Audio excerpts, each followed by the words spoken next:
saya kira kelemahan produk asing itu kan dibuat di luar. Sesungguhnya Kita dia mau tidak melihat perkembangan ke depan, bisa saja kita buat produk-produk yang baru berdasarkan karena data mengolah data, mendapatkan data itu kan perlu ada data, ada paket ya, paket data itu tidak mudah. Tapi ya, harus dipastikan juga, dan itu memang risikonya bahwasanya kalau sudah dikasih konektivitas seperti itu tidak disalahgunakan, misalnya untuk video online dan sebagainya. Pernah nggak dengar ada kuota khusus UKM? Nggak pernah kan? Kuota internet itu yang ada tuh pelajar gitu ya. Sebenarnya saya lihat dengan mata kepala saya sendiri bahwasanya anak-anak yang lulusan madrasah Teknonatura itu dia biasanya sangat-sangat mudah mendapatkan pekerjaan dan mudah masuk ke universitas-universitas kalau mereka mau kuliah.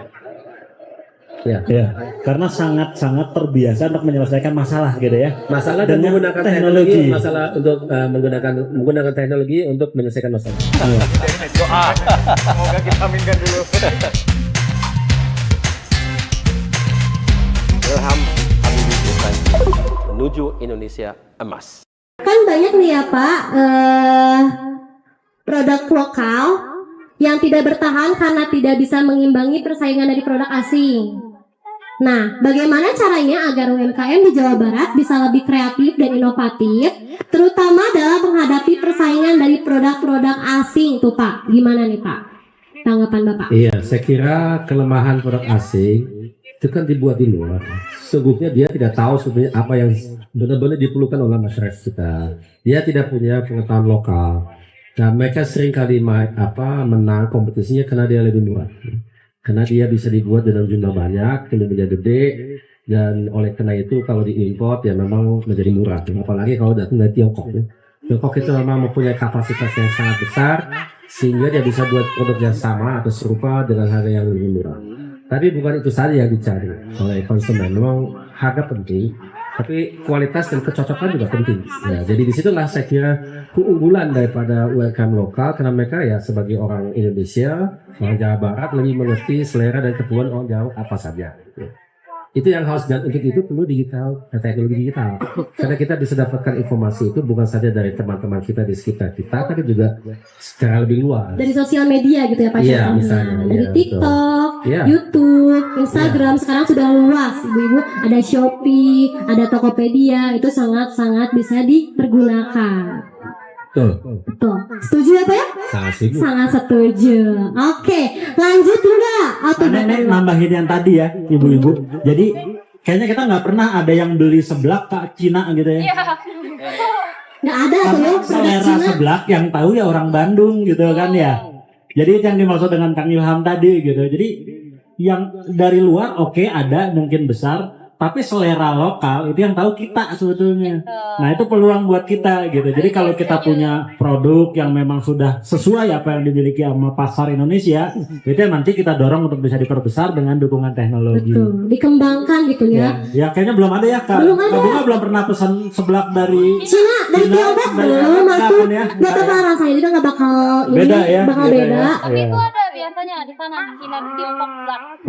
Kayaknya nggak ada juga deh Kak. Nggak ada. Seblak, cilok, cilor, itu mah hanya produk Bandung Iya, namanya yang aja harus cilor. dikembangkan. Orang Cina ngomong seblak aja mungkin susah gitu kan ya. Seblak, susah gitu ya ngomong seblaknya juga. Oke, lanjut aja ke pertanyaannya. Udah ada yang mau ditanyakan gak nih? Boleh untuk yang mau bertanya nggak usah malu-malu ya Ibu. Betul. Oh mau, cenah, ayo. Apa bapak? Bapak, ibu. Meni pipinya udah merah-merah merona ini.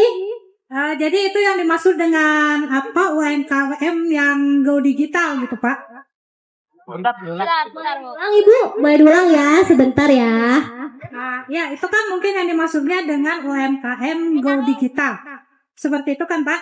Jadi aspek apa yang harus diperhatikan oleh kami supaya bisa? Seperti itu.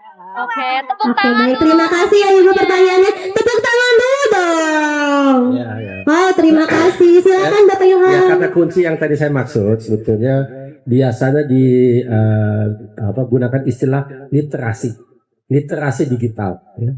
Jadi itu memang ya dengan kata lain pengetahuan bagaimana kita menggunakan teknologi digital bukan saja secara konsumtif, maksudnya kita pesan, kita jual, kita beli, tapi juga ada hal-hal yang lain seperti tadi yang saya sebutkan, ada informasi yang kita bisa olah.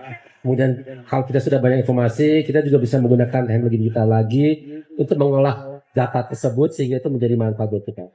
Saya kira itu sebetulnya satu hal, tapi ada satu yang konkret ya, tapi itu tidak saja terkait dengan provinsi, tapi juga dengan lembaga pusat, bahkan dengan perusahaan-perusahaan, yaitu adalah biaya terkait. Karena data mengolah data, menambahkan data itu kan perlu ada data, ada paket ya, paket data itu tidak mudah. Ya, saya kira yang harus didukung itu ke depan, dan itu nggak bisa sepihak dari provinsi, karena wewenang bukan di provinsi tapi ada di perusahaan, misalnya di Telkom atau yang lain yang menyediakan paket itu. Apakah dimungkinkan adanya bantuan dari pemerintah, bisa pusat, bisa daerah, untuk data itu? Jadi maksudnya dari segi biaya. Kalau tidak nanti ada perbedaan dari keterjangkauan konektivitas. Konektivitas itu kita sebagai individu atau perusahaan bisa connect ke internet gitu ya. Nah itu memang ada biaya dan itu seringkali menjadi kendala ya. Tapi harus dipastikan juga, dan itu memang risikonya, bahwa misalnya kalau sudah dikasih konektivitas seperti itu tidak disalahgunakan misalnya untuk judi online dan sebagainya. Itu juga itu justru tidak produktif, itu destruktif gitu ya. Kita bisa masuk jebakan entah judi online atau pinjam online, itu kan juga online semuanya ya. Dan itu harus dihindari. Jadi kadang orang juga tidak tahu bahwa itu ada jebakan, jadi dia karena kurang tahu dia melakukan sesuatu yang akhirnya ada konsekuensi negatif. Dan itu juga perlu kita ajarin kepada masyarakat di situ. Ya itu selalu kalau ada teknologi ada manfaatnya, ada juga risikonya gitu ya. Kurang lebih begitu Bu. Ini rasanya ide yang bagus banget Bapak Ibu. Setuju nggak? Ada kuota khusus UKM. Wow. Kuota internet khusus UKM. Ya kira-kira gitu ya, Kang Ilham ya. Tepuk tangan dulu atuh ibu-ibu. Pernah nggak dengar ada kuota khusus UKM? Nggak pernah kan? Kuota internet itu yang ada tuh pelajar gitu ya. Setuju. Kuota khusus buat TikTok. Betul. Ada ya. Tuh, pengguna TikTok kenceng jawabnya. Ketahuan. Kuota khusus buat nonton drakor. Ya. Nah, ada nih ibu-ibu ya. Ayo. Buat ibu juga ya penggemarnya gitu ya. Kuota khusus nonton drakor. Harusnya buat yang produktif ada gitu ya Kang Ilham ya. Kuota khusus buat UKM gitu supaya dia lebih mudah buat jualan online karena dibantu dengan ketersediaan kuota internet. Setuju ya? Setuju. Dilanjut. Terima kasih. Terima kasih Ibu sudah bertanya, dan terima kasih juga jawaban Bapak Ilham yang sangat bermanfaat sekali. Oke, lanjut aja ke pertanyaan berikutnya.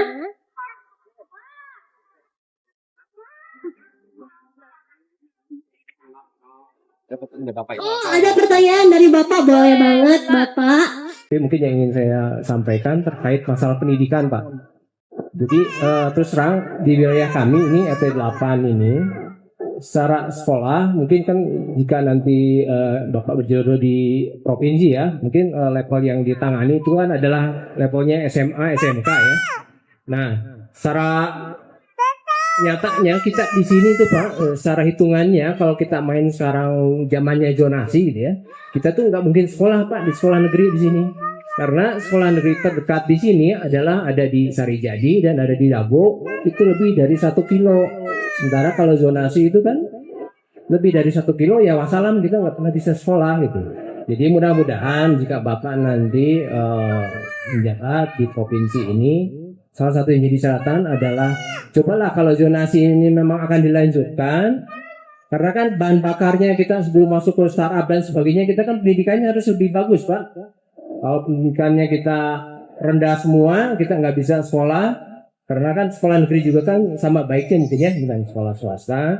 Nah, jadi mungkin harapannya lebih diterangkan lagi masukannya ke pemerintah bagaimana caranya sekolah ini biar lebih tersebar sebelum kita zonasi itu selalu menjadi kisruh terus kan tiap tahunnya gitu. Jadi harapannya mungkin itu pendidikan terus diangkat. Jadi semangat juga untuk Bapak dengan digital dan sebagainya. Tapi jangan lupakan juga sekolah diperbanyak di sini dengan kualitas yang sama. Kalau memang zonasi mau diberlakukan, jika tidak cari solusi yang lain. Jangan main zonasi aja, karena yang sekarang kita tangkap itu zonasi itu sekedar mikir sederhananya pemerintah saja. Sementara kita di bawah ini sangat kesusahan. Akhirnya kita sekolah di swasta dengan biaya yang cukup mahal. Jika tidak, kita harus mencari cara yang lain yang ternyata cukup mahal juga biayanya. Itu barangkali.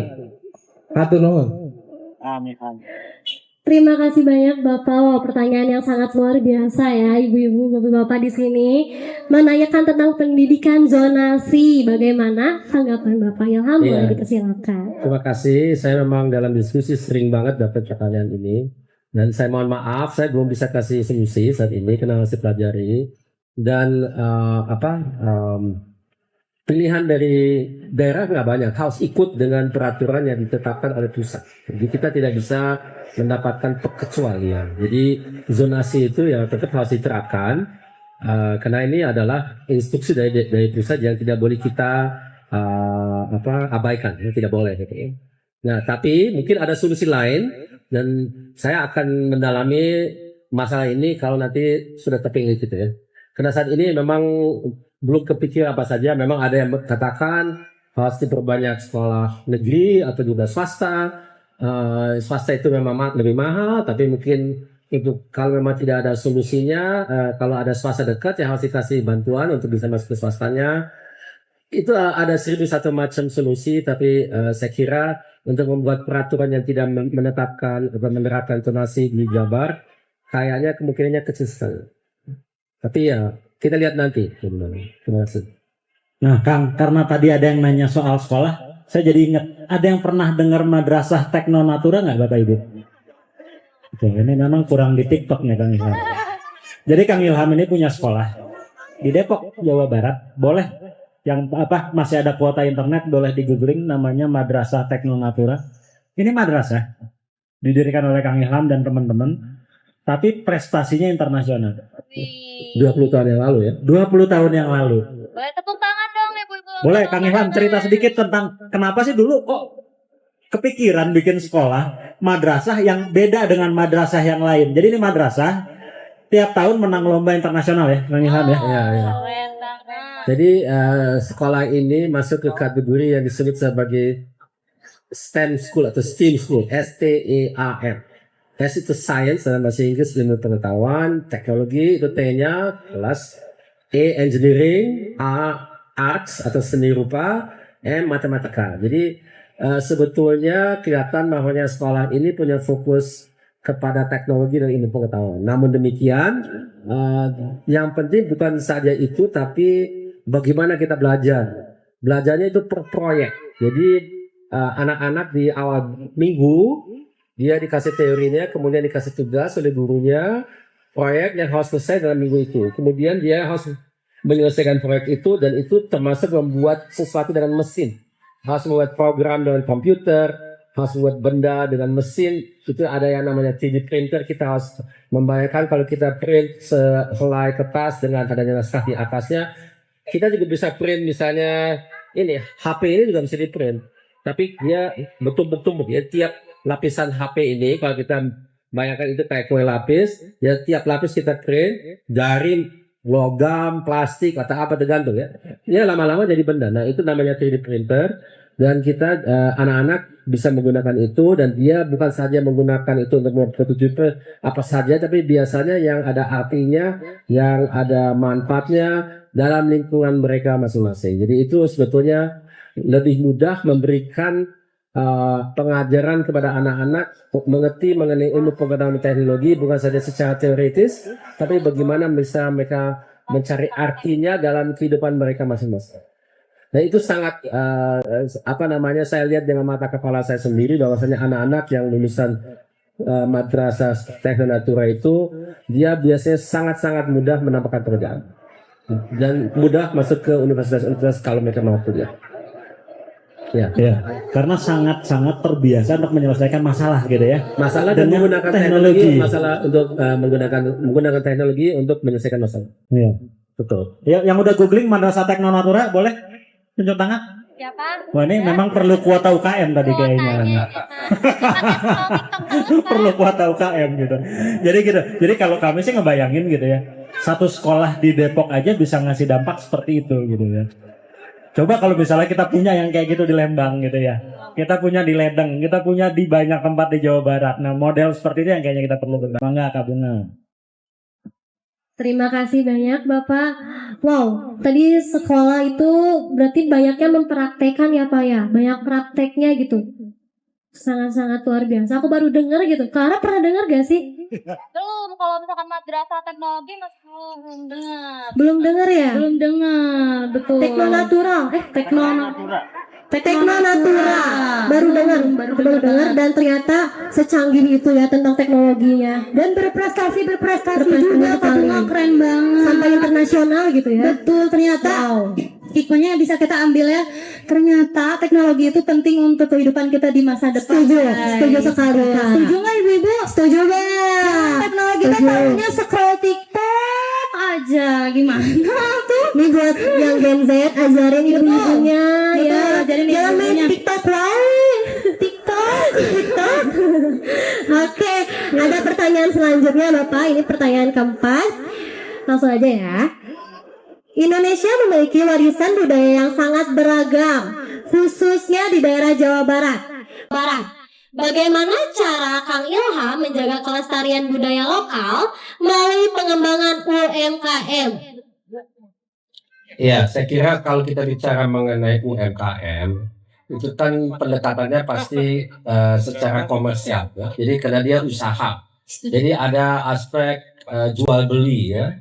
Jadi dengan kata lain yang kita kenal sebagai budaya lokal atau budaya Jawa Barat yang begitu beraneka ragam, mesti menjadi fondasi untuk membuat produk atau jasa terkait dengan budaya tersebut. Ya. Jadi dengan itu pertama kita menerangkan apa yang ada, karena banyak orang sebenarnya tidak tahu ya. Dia menggunakan itu dalam keseharian, tapi dia tidak sadar itu adalah bagian daripada budaya mereka sendiri ya. Kemudian berdasarkan itu kalau kita melihat apa asas dari budaya itu kan bukan saja yang kita praktekkan, tapi ada alasannya. Nah, kalau kita mau melihat perkembangan ke depan, bisa saja kita buat produk-produk yang baru berdasarkan filosofi yang kita sudah kenal lama ya. Misalnya, saya kira kita di Jawa Barat kan mempunyai satu lingkungan hidup yang sangat asri, hijau, sejuk, dan itu mau kita pertahankan ya. Dengan kata lain, aspek lingkungan hidup itu pasti penting sekali. Jadi kita tidak boleh mencemari air, udara, atau juga kita tidak boleh merusak hutan kita dan sebagainya. Jadi kita harus berpikir. Saya kira aspek yang penting sekali kita perhatikan, biarpun itu tidak langsung terkait dengan budaya, tapi akhirnya juga yaitu adalah aspek misalnya sampah. Betul. Ya. Sampah itu memang karena kalau tidak hati-hati dengan sampah, dan saya sudah lihat banyak kelompok-kelompok di Bandung yang mengatur hal terkait dengan yang disebut sebagai bank sampah. Ya. Jadi sampah itu kita semuanya adalah produsen sampah. Ya. Tapi sebelum itu kita berikan kepada yang mengambil sampah itu, mereka itu pilah-pilah ke dalam beberapa kategori. Ada yang organik, ada yang non-organik. Terus yang non-organik dipilah lagi ya, ada yang kaca, yang logam, yang plastik, yang kertas dan sebagainya. Itu bisa sangat membantu. Ya memang kelihatannya itu bukan soal budaya, tapi akhirnya memang karena tadi saya kan bicara mengenai aspek lingkungan hidup. Nah itu kan bagian dari budaya kita juga. Kita memang terbiasa bilang lingkungan hidup ya asri, hijau, sejuk dan sebagainya. Ya kalau kita tidak kelola sampah dengan baik, maka kita akan merusak lingkungan hidup. Betul. Dan kita sendiri menjadi korbannya. Betul. Ya oleh karena itu menurut saya itu penting kita perhatikan. Karena kita kena dampaknya sendiri, betul Betul. kan? Jadi kita tetap harus melestarikan. Oke, terima kasih Bapak sudah menjawab. Ada yang mau bertanya ya? Boleh Kakak, ayo sini. Ikut aja. Boleh. Halo. Halo, Amara. Hai. Ilham, saya kan sebagai warga Kota Bandung ya. Iya, Saya mau sama dong. Ilham, saya mau bertanya mengenai teknologi. Kalau kita tahu Iya, siap. Bandung itu salah satu contohan karena ada smart city. Iya. Tapi kalau kita bicara Jawa Barat, itu banyak sekali kota-kota yang boleh dibilang tertinggal dari sisi teknologi. Nah, kalau nanti insya Allah Pak Ilham akan menjadi gubernur terpilih akhirnya, apa kira-kira yang akan dimajukan dari kota-kota lain sampai akhirnya bisa setidaknya sama dengan kota Bandung dari sisi teknologi. Iya, kalau kita mulai dari kotanya sendiri, pengelolaan kota, dan saya kira cukup banyak kota dan kabupaten juga sudah menggunakan teknologi untuk melaksanakan pemerintahannya dengan lebih efisien, lebih efektif, lebih rendah biaya, lebih cepat, dan juga lebih transparan. Ya. Jadi maksud saya yang disebut sebagai e-government atau pemerintah menggunakan metode digital gitu ya. Nah itu memang dari kacamata kota dan kabupaten itu sendiri, dan itu sudah banyak yang melakukan. Tapi yang dimaksud sebagai tadi kan smart city atau kota yang cerdas itu cuma satu dari sekian banyak bagian ya. Sebetulnya ada 4. Yang tadi saya sebut itu 1. Jadi yang namanya pemerintahan yang cerdas atau yang menggunakan teknologi digital agar supaya dia bisa melayani masyarakat dengan lebih baik gitu ya. Itu 1. Yang kedua masih ada 3 bagian yang juga perlu kita tekankan, itu ekonominya, pendidikannya, dan juga kesehatannya. Ya. Jadi semua sektor itu harus juga menggunakan teknologi. Ya memang teknologi digital itu yang kayaknya semua langsung pasti mengerti digital itu adalah kuncinya. Tapi sebetulnya teknologi itu bukan saja digital, ada juga yang non digital ya. Tapi kalau tadi kan kata kuncinya smart city atau kota cerdas, biasanya dimaksudkan adalah hal terkait dengan teknologi digital. Tapi sesungguhnya kalau kita mau misalnya tadi kan saya sebut hal terkait dengan sampah ya, itu sebetulnya secara klasik tidak masuk dalam smart city. Tapi mestinya masuk karena teknologi yang digunakan untuk kita mengolah dan bisa memanage sampah itu dengan lebih baik. Ya memang ada aspek digitalnya, tapi ada juga aspek non digitalnya. Berarti ketika nanti jadi gubernur Jawa Barat, semua kota harus sama seperti kota Bandung yang sudah lebih. Ya di Bandung pun masih banyak kekurangan menurut saya ya. Jadi iya. Masih lah. Contoh sampah di sini masih masalah ya. Iya. Di depan rumah saya aja banyak sampah. Sampah, macet dan teknologi itu saling berkaitan. Iya, betul. Itu aja, terima kasih banyak. Ya, kembali. Baik, terima kasih ya kakak. Boleh tepuk tangannya ibu-ibu bapak-bapak. Ada mau nanya lagi? Udah habis. Cukup. Lanjut lagi. Waktunya habis. Pertanyaan terakhir. Boleh. Pertanyaan terakhir ya. Pertanyaan terakhir dari Bunga nih Pak. Apa yang menjadi harapan Kang Ilham terhadap generasi muda dalam memajukan sektor UMKM di Jawa Barat? Harapannya anak-anak muda. Nah kalau buat saya harapannya adalah tadi sudah disebut oleh Mas Zaki, generasi muda itu Kang Zaki. Kang Zaki. Jangan Mang Zaki. Kang Zaki tadi sudah menyebut itu dan saya mau menegaskan menekankan itu. Generasi muda itu harus tetap punya impian, harus punya ambisi, harus punya PD, harus sadar bahwasanya kalau mau maju dalam hidup ini kita harus tidak keras, kita tidak boleh lelah, tidak boleh menyerah. Memang saya tahu ya itu gampang diucap tapi susah dilaksanakan. Karena apalagi saat ini kalau Gen Z itu mencari pekerjaan kan kurang lebih hanya 1/4 yang bisa mendapatkannya. Begitu susah mendapatkan itu. Tapi bagaimanapun ya insya Allah mudah-mudahan situasi kondisi ekonomi khusus Gen Z akan lebih baik di masa mendatang. Dan itu juga bagian dari tugas gubernur yang akan datang dan memang gubernur dan pemerintah pusat tapi ya tetap saja sebagai generasi muda saya kasih contoh kalau seandainya kita tidak terus mempersiapkan diri kalau nanti ada kesempatan nanti susah untuk kita mengapainya jadi kita siap katakanlah kita tidak siap ada kesempatan ya lewat kita nggak bisa apa-apa karena kita memang harus selalu siap untuk mengambil kesempatan dalam hal itu pendidikan kunci tapi selain dari pendidikan juga kalau ada kesempatan untuk mendapatkan pengalaman dan kadang memang pengalaman itu belum tentu ada katakanlah kita boleh magang di perusahaan tapi perusahaan itu belum bisa kasih kita uang tapi magang itu bermanfaat karena kita dapat pengalaman.